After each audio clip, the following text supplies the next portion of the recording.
Sa ilalim ng nakakapasong sikat ng araw sa gitna ng North Luzon Expressway, ang aspalto ay tila humihinga, naglalabas ng mga nanginginig na alon ng init na lumalabo sa paningin. Isang babaeng nagngangalang Althea ang mahinahong nagpapatakbo ng kanyang motorsiklo.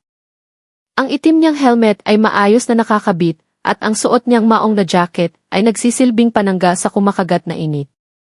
Paminsan-minsan, pinupunasan niya ang namumuong hamog sa visor ng kanyang helmet, isang maliit na paalala ng laban sa pagitan ng init sa labas at ng hininga niya sa loob. Siya ay isang karaniwang motorista, o iyon ang akala ng lahat. Payapa siyang bumibiyahe, sumusunod sa bawat alituntunin ng kalsada. Ngunit sa di kalayuan, natanaw niya ang isang grupo ng mga pulis, nakatayo sa gitna ng daan, pinapahinto ang bawat sasakyang dumaraan. Isang checkpoint. Bago pa man siya tuluyang makalapit, napansin na ni Althea ang kakaiba sa kilos nila. Hindi ito ang karaniwang kilos ng mga pulis na seryoso sa kanilang tungkulin, may halong kaswal na pagwawalang bahala, tila mga buwitreng nag-aabang ng mabibiktima. Ibinaba niya ang bilis ng kanyang motor, alam na ang susunod na mangyayari. Isang pulis na malaki ang katawan ang humarang sa kanyang daraanan, itinaas ang kamay. Hinto! Itabi ang motor. Walang pag-aalinlangan, sinunod ni Althea ang utos. Itinabi niya ang kanyang sasakyan sa gilid ng kalsada, pinatay ang makina, at maingat na inalis ang kanyang helmet. Habang inilalagay niya ito sa upuan, pinagmasdan niya ang paligid. Ang ibang mga motorista na nahuli ay tila sumuko na lamang, abala sa paghahanap ng pera sa kanilang mga pitaka. Isang pamilyar na eksena, isang sayaw ng kapangyarihan at kawalan ng pag-asa. May naramdaman siyang hindi tama. Lumapit sa kanya ang pulis na may malaking katawan, ang mukha ay walang emosyon, ngunit ang mga mata ay mapanuri, tila sinusukat ang kanyang kakayahang lumaban. Magandang tanghali, ma'am. Patingin ng lisensya at rehistro mo. Ngumiti ng bahagya si Althea.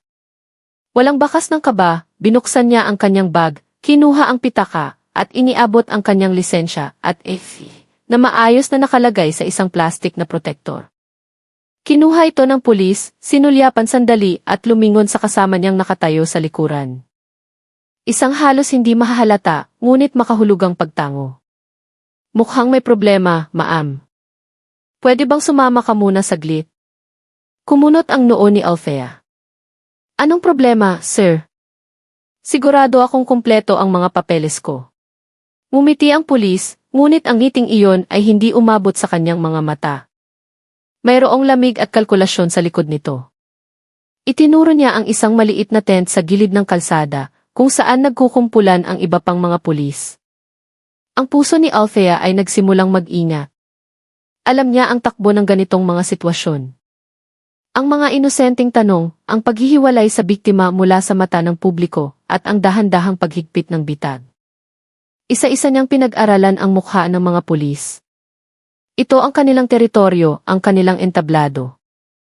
Ngunit sa araw na ito, hindi nila alam na ang artistang kanilang inimbitahan sa entablado ay may sariling script na sinusunod. Sa loob ng tent, ang hangin ay tila mas makapal at mas mainit. Dalawa pang pulis ang naghihintay, ang isa ay nakaupo at nagkukunwaring may sinusulat, habang ang isa naman ay nakasandal na parang hari sa kanyang trono. Sila ang mga veterano sa ganitong uri ng operasyon. Ma'am, maraming paglabag ang nakita namin, sabi ng pulis na nakaupo, hindi man lang inaangat ang kanyang tingin. Ito ang simula ng kanilang palabas. Una, ang helmet mo, hindi standard. Tiningnan ni Althea ang kanyang helmet na nakasabit sa kanyang braso. Malinaw na nakatatak doon ang sticker, isang patunay na ito ay dumaan sa pamantayan ng gobyerno. Pinigilan niya ang isang mapaklang ngiti. Pangalawa, patuloy ng pulis, patay ang headlight mo noong papalapit ka. Automatic violation yan. Alam ni Althea na kasinungalingan iyon.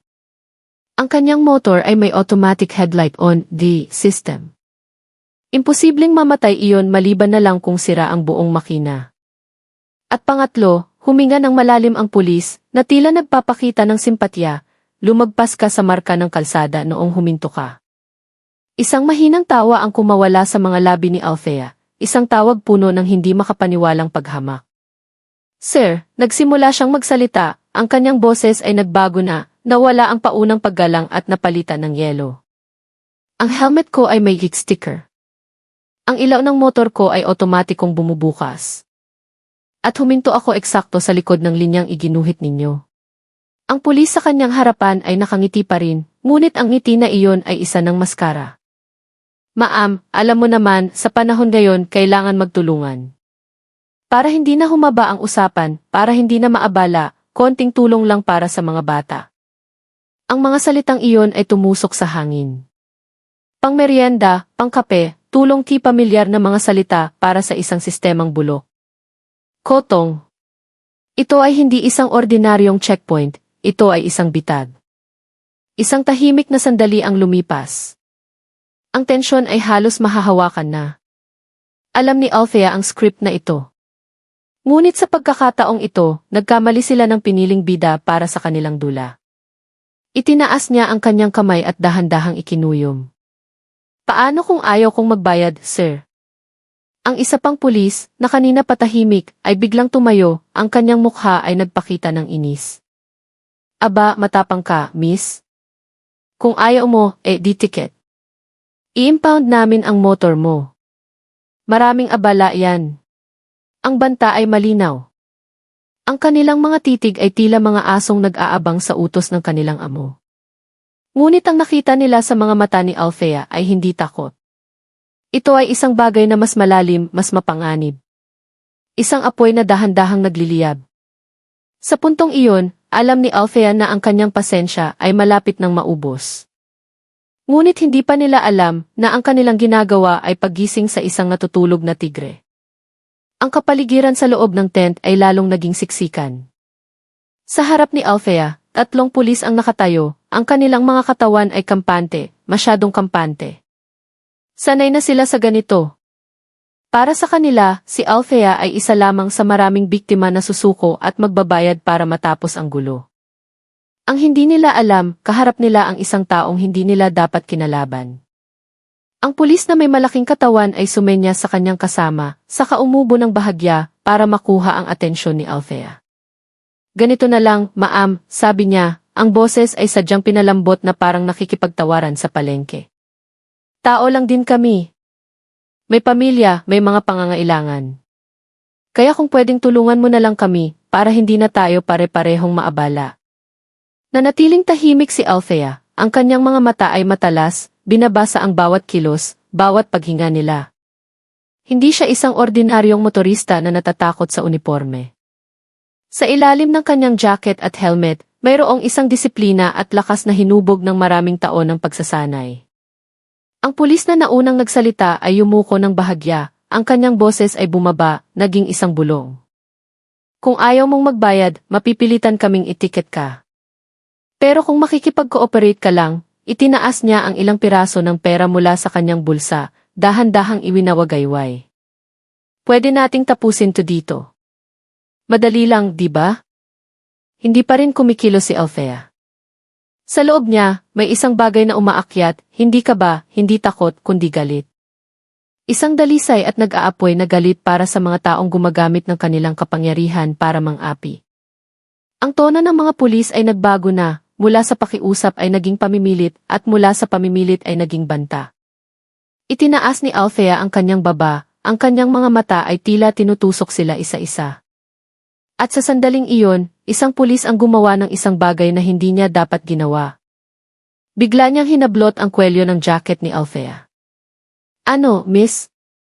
Ang angas mo ah. Isang malaking pagkakamali. Sa isang iglap, ang lahat ng pasensya na pinanatili ni Althea, ang lahat ng kontrol sa sarili na kanyang sinikap na ingatan, ay gumuho. Naramdaman ni Althea na ang sandaling iyon ay bumagal.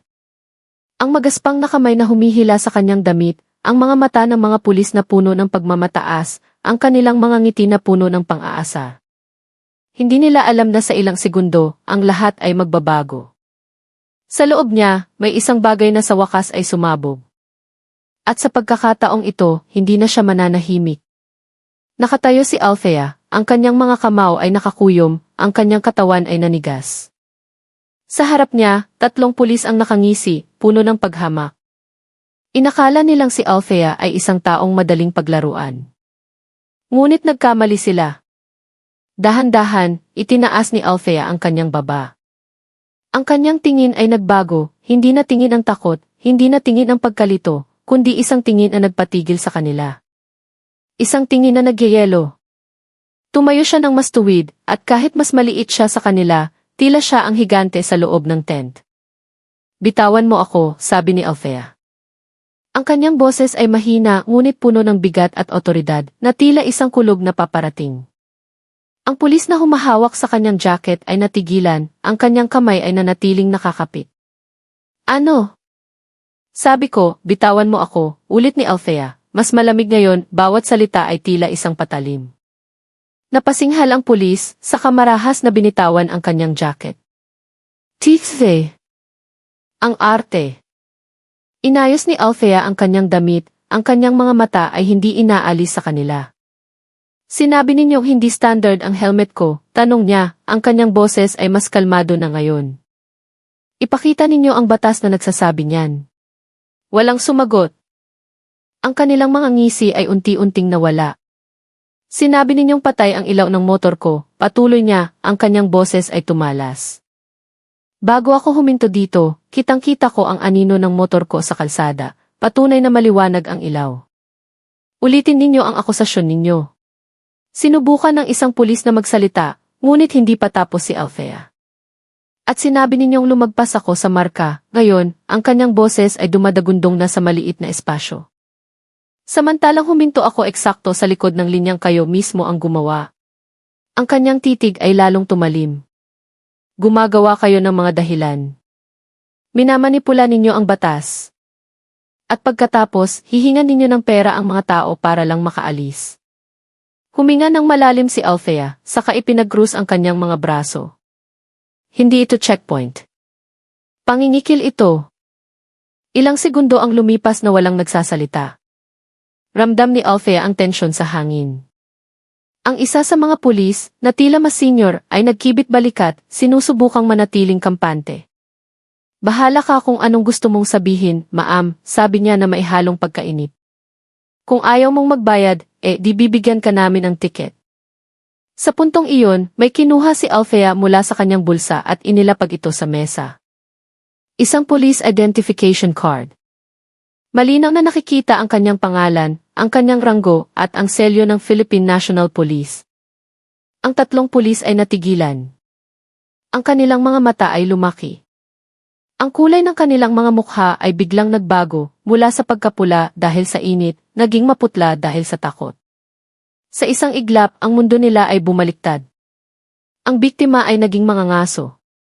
Police Major Althea de la Cruz, Criminal Investigation and Detection Group, sabi ni Althea, ang kanyang boses ay matatag at malinaw. Ang pangalan at unit na iyon ay tila isang malakas na sampal sa kanilang mga mukha. Ang SIG ay hindi isang ordinaryong unit. Sila ang humahawak sa mga pinakamabibigat na kaso, mga kaso tulad ng ginagawa nila ngayon. Ang pulis na mayabang kanina ay napalunok. Ngunit sinubukan pa rin niyang magpakatatag. Kahit pulis ka pa, sabi niya, pilit nang umingiti ng mapanukso, wala kang kapangyarihan dito, ma'am. Ang ranggo mo, walang silbi dito. Lumapit siya. Nag-iisa ka lang, patuloy niya, tatlo kami. Kaya ang payo ko sa'yo, itago mo na ulit yung DI mo, magbayad ka, at umalis bago ka pa magsisi. Hindi kumilos si Althea. Ngunit sa loob niya, isang bulkan ang sumasabog. Isang banta. Iyon na ang huling pagkakamali nila. Huminga ng malalim si Althea, ang kanyang mga mata ay nakatutok pa rin sa kanila. At pagkatapos, ang lahat ay nangyari ng napakabilis. Walang babala, sinungga ng pulis na may malaking katawan si Althea, sinusubukang agawin ang kanyang isang kilos ng desperasyon para burahin ang ebidensya ng kanilang pagkakamali. Akin na yan, sigaw niya. Ngunit bago pa man dumapo ang kanyang kamay, kumilos na si Althea. Ang kanyang mga kamay ay tila may sariling isip, hinawakan niya ang pulso ng pulis, ipinilipit ito sa likod, at sa isang mabilis na kilos, ibinalibag niya ang pulis sa ibabaw ng mesa. Isang malakas na kalabog ang umalingaw-ngaw, at umungol sa sakit ang pulis, ang mukha niya ay nakasubsob sa kahoy. Lintik, sigaw niya. Ngunit bago pa siya makabangon, ibinao ni Althea ang kanyang siko sa likod nito. Napasigaw sa sakit ang pulis, ang kanyang katawan ay nanghina, ang mukha ay nagbago mula sa pagiging mayabang tungo sa pagkabigla at galit. Ang dalawa pang pulis ay napaatras, nag-aalangan. Ngunit ang isa sa kanila ay kumilos, hinablot ang batuta sa kanyang baywang. Isang mas malaking pagkakamali. Bago pa man maiwagayway ang batuta, nahawakan na ni Althea ang kanyang pulso, pinigilan ito sa ere. Sa isang mabilis na sipa, tinamaan ng tuhod ni Althea ang tiyan ng pulis. Napayuko ito, nabitawan ang batuta. Isa pang mabilis na kilos, at ang siko ni Althea ay tumama sa kanyang sentido. Tumilapon siya, bumagsak sa lupa ng walang kalaban-laban. Isa na lang ang natira. Ang huling pulis ay sinubukang tumakbo palabas ng tent para humingi ng tulong. Ngunit bago pa siya makalayo, nasa likuran na niya si Althea. Hinawakan niya ang kwelyo ng uniforme nito, at sa isang malakas na hila, bumagsak ito sa poste ng tent, nawalan ng malay. Lumapit si Althea sa pulis na nakaupo sa lupa, sapo ang kanyang tiyan. Binigyan ko kayo ng pagkakataon, sabi niya, ang kanyang boses ay mahina ngunit puno ng banta. Pero pinili ninyo ang maling paraan. Ang tatlong pulis ay nakahandu sa isa lupa, humihingal sa sakit. Sinubukan nilang bumangon, ngunit alam ni Althea kung ano ang susunod niyang gagawin. Tinitigan niya sila ng walang awa, at sa isang mabilis na kilos, kinuha niya ang kanyang telepono. Pinindot niya ang isang numero. Major de la Cruz, sabi niya sa kabilang linya. Kailangan ko ng backup sa lokasyon ko. May 3 pulis dito na kailangang damputin. Akala nila sila ang hari ng kalsada. Pero nakalimutan nila, sa harap ng batas, mga duwag lang sila. Sa loob ng magulong tent, ang 3 tiwaling pulis ay nakahiga, humihingal sa sakit at, higit sa lahat, sa takot. Ang kanilang kayabangan ay napalitan ng desperasyon. Sa harap nila, nakatayo si Althea, ang kanyang paghinga ay kalmado, ngunit ang kanyang mga mata ay nag-aapoy pa rin sa galit na matagal niyang kinimkim. Ang araw na nagsimula bilang isa na namang pagkakataon para sa kanila na kumita ay naging araw ng kanilang pagbagsak. Akala ninyo, nagsalita si Althea, ang kanyang boses ay halos isang bulong, kayo ang batas sa kalsadang ito. Ang mga uniforme ninyo ay simbolo ng proteksyon para sa mamamayan, hindi lisensya para mang-api. Walang sagot, tanging mga ungol at nanginginig na paghinga. Lumuhod si Althea sa harap ng pulis na unang humablot sa kanya, ang kanyang mukha ay ilang pulgada na lang ang layo. Ilang tao na ang ginanito ninyo, ang kanyang tanong ay tila isang kutsilyo. Walang sagot. Hinawakan ni Althea ang kanyang kwelyo. Ilan? Hay hindi ko alam, nautal na sagot ng pulis. Pangtulong lang sa gastusin. Bumitiw si Althea na may kasamang pagkasuklam. Tumayo siya, tinitigan sila na tila mga basurang nakakala. Mga traidor kayo sa sinumpaan ninyong tungkulin, sabi niya, ang kanyang boses ay mas mababa, mas mapanganib. Ngayon, hindi na lang takot ang nararamdaman nila, ito ay purong panik. Dahil alam nila, ito na ang katapusan. Sa labas ng tent, sunod-sunod na dumating ang mga sasakyan ng pulis, ang kanilang mga sirena ay tahimik ngunit ang kanilang presensya ay malakas. Hindi na kailangan ni Althea na gumawa pa ng anuman. Ang katarungan na mismo ang darating para sa kanila. Habang papalapit ang mga pulis, ang 3 tiwaling opisyal ay alam na tapos na ang laro. Nanatiling nakatayo si Althea, ang kanyang mga mata ay matalas pa rin. Ang hangin ay umihip ng mas malakas, at ang langit na kanina ikulimlim ay unti-unting lumiwanag. Sa gitna ng lahat ng kaguluhan, isang bagay na lang ang natitira, katarungan. Ang mga tiwaling pulis ay napaligiran na. Pinupusasan, wala nang kawala. Ngunit sa gitna nila, isa ang tumangging sumuko. Ang pulis na may malaking katawan, ang unang humamon kay Althea, ay hindi matanggap ang kanyang pagkatalo. Pula ang kanyang mukha, ang mga mata ay nanlilisik sa galit. Hindi ako pwedeng matalo ng ganito, sigaw niya. Sa isang biglaang kilos, hinila niya ang kanyang kamay, nakawala mula sa posas, at sumugod kay Althea. Hayop kang babae ka. Ngunit sa sandaling iyon, kumilos si Althea ng napakabilis. Yumuko siya, iniwasan ang suntok, at sa isang iglap, ang kanang kamao ni Althea ay bumaon ng malalim sa tiyan ng pulis. Ang mukha nito ay nanigas, ang hangin sa kanyang baga ay biglang nawala. Napaatras siya, naghahanap ng suporta, ngunit wala. Sa isang perpektong pag-ikot, ang siko ni Althea ay tumama sa panga ng lalaki. Ang lahat ay tila nangyari sa slow motion. Ang katawan ng malaking pulis ay tumagilid at pagkatapos ay bumagsak na parang isang sakong walang laman. Katahimikan. Lahat ay natigilan. Ang bagong dating na mga pulis ay nakatingin kay Althea. Ang kanilang mga bibig ay nakanganga. Isang senior officer ang lumapit, ang kanyang mga mata ay bilog na bilog. Diyos ko, bulong niya. Nakatayo pa rin si Althea, dahan-dahang ibinaba ang kanyang mga kamay. Huminga siya ng malalim, pinapakalma ang galit sa kanyang dibdib. Huwag mong sabihin, sabi ng senior officer. Isa kang atleta. Lumingon si Althea, ang kanyang tingin ay matalas pa rin. At sa isang boses na walang emosyon, sumagot siya, dating national champion ng Arnis. Katahimikan ulit, bago umungol ang isa sa mga pulis na nakahandusay pa rin. Tangina, sabi niya. Alam ko na eh. Lagot tayo dito. Ang senior officer na nagngangalang Major Reyes ay lumapit pa. Tinitigan niya ang ihi ni Althea na nasa mesa. Ang kanyang pagtataka ay napalitan ng paggalang na maihalong takot. Major Althea de la Cruz, basa niya ng malakas. SIG. Special Operations Unit. Ang lahat ng nasa paligid ay natigilan. Ang babaeng ito ay hindi lang isang mataas na opisyal. Isa siyang alamat sa kanilang hanay. Huminga ng malalim si Althea. Hindi lang ako atleta, Major. Ako ang in charge sa operasyong ito para hulihin ang mga tiwaling pulis sa distrito na to. Sa isang iglap, ang mga pulis na dating naghahari-harian ay nasa loob na ng haula, ang kanilang mga posas ay mas humigpit. Ang tatlong tiwaling pulis ay kinalagkad patungo sa mobile patrol. Ang isa sa kanila, ang humila sa buhok ni Althea, ay sinubukang magsalita. Mamaam, hindi ko po alam. Ngunit bago pa niya matapos ang kanyang sasabihin, isinara na ang pinto. Huminga ng malalim si Major Reyes, hindi pa rin makapaniwala. Major de la Cruz, matagal na naming minamanmanan ang mga to. Paano mo na lamang nandito sila ngayon? Ngumiti si Althea. Hindi ko alam. Sila ang lumapit sa akin. Minsan, Major, kailangan mo lang maghintay na ang mga daga mismo ang pumasok sa bitad. Ang mga sasakyan na naglalaman ng tatlong tiwaling pulis ay nawala na sa di kalayuan, ngunit ang alaala ng araw na ito ay mananatili. Tiningnan ni Althea ang kalsada na ngayon ay tahimik na.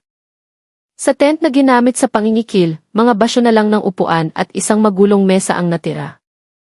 Ang mga motorista na kanina ay muntik ng mabiktima ay ngayon naiintindihan na ang nangyari. Mayroong nagulat, may natakot at mayroon ding napangiti. Isang matandang lalaki ang lumapit sa kanya. Maam, pasensya na sa tanong, sabi niya. Kung pulis ka pala, bakit hindi mo na lang agad ipinakita ang di mo? Lumingon si Althea sa kanya at ngumiti. Ano pa po ang silbi, sagot niya. Kung ipinakita ko agad, magbabait-baitan lang sila. Gusto kong makita kung gaano kalayo ang kaya nilang gawin, kung gaano kalalim ang bulok sa sistema. Sa araw na ito, hindi lang sila ang nahuli ko. Nahuli ko rin ang pruweba ng kanilang kabulukan. Tumango ang matandang lalaki, puno ng paghanga. Salamat, maam. Naglakad si Althea pabalik sa kanyang motor, isinuot muli ang kanyang helmet. Habang pinaandar niya ang makina, naisip niya kung gaano kabalintunaan ang lahat. Ang mga pulis na inakalang makakapangikil sila ng walang kahihinatnan, ngayon ay nawalan ng lahat, trabaho, dangal at kalayaan. Samantala, si Althea ay patuloy na bumibiyahe sa kalsada, walang takot, walang pag-aalinlangan. Dahil sa kalsadang ito, walang lugar para sa mga nagtatraidor sa katarungan. Ang langit sa hapon na iyon ay nagsimulang magkulay kahel, isang saksi sa pagtatapos ng isang laban, at sa simula ng marami pang iba. Ilang oras matapos ang insidente, sa loob ng opisina ng pulisya, ang tatlong tiwaling pulis ay nakaupo sa isang mahabang bangko, ang kanilang mga kamay ay nakaposas, ang mga mukha ay maputla. Tapos na ang kanilang paghahari. Si Major Reyes ay nakatayo sa harap nila, hawak ang isang folder. Alam niyo kung bakit kayo narito, sabi niya, ang kanyang boses ay malamig na parang yelo. Pangingikil, pang-aabuso sa kapangyarihan at conduct unbecoming of a police officer. Sa loob ng ilang minuto, patuloy niya, opisyal na kayong tatanggalin sa serbisyo. Haharapin ninyo ang batas bilang mga ordinaryong sibilyan. Sa pintuan, pumasok si Althea, ang kanyang mga hakbang ay tiyak. Lumapit siya sa mesa, tumayo sa tabi ni Major Reyes, at tinitigan ang tatlo. Sa kalsadang iyon, sabi niya, ang kanyang boses ay hindi matitinag, inakala ninyo, kaya ninyong paglaruan ang kahit sino. Ngayon, natutunan ninyo na ang batas ay hindi isang laro. Ang tunog ng paglock ng posas ay umalingaw-ngaw. Dalhin sila, utos ni Major Reyes. Habang kinakalagkad sila palabas, wala nang protesta, tanging ang katiyakan na nawala na sa kanila ang lahat. Huminga ng malalim si Althea. Tumingin sa kanya si Major Reyes. Salamat, Major de la Cruz. Umiti lang si Althea. Tungkulin ko to. Pagkatapos ay tumalikod na siya at naglakad paalis. Sa labas, maliwanag ang langit, abala pa rin ang kalsada. Ngunit mayroong isang bagay na nagbago. Sa lugar na iyon, may isang mensahe na malinaw na naiwan na walang sinuman ang mas mataas sa batas at sinumang magtangkang subukan ito ay haharap sa mga taong tulad ni Althea. Isang babaeng nagpatunay na ang tunay na kapangyarihan ay hindi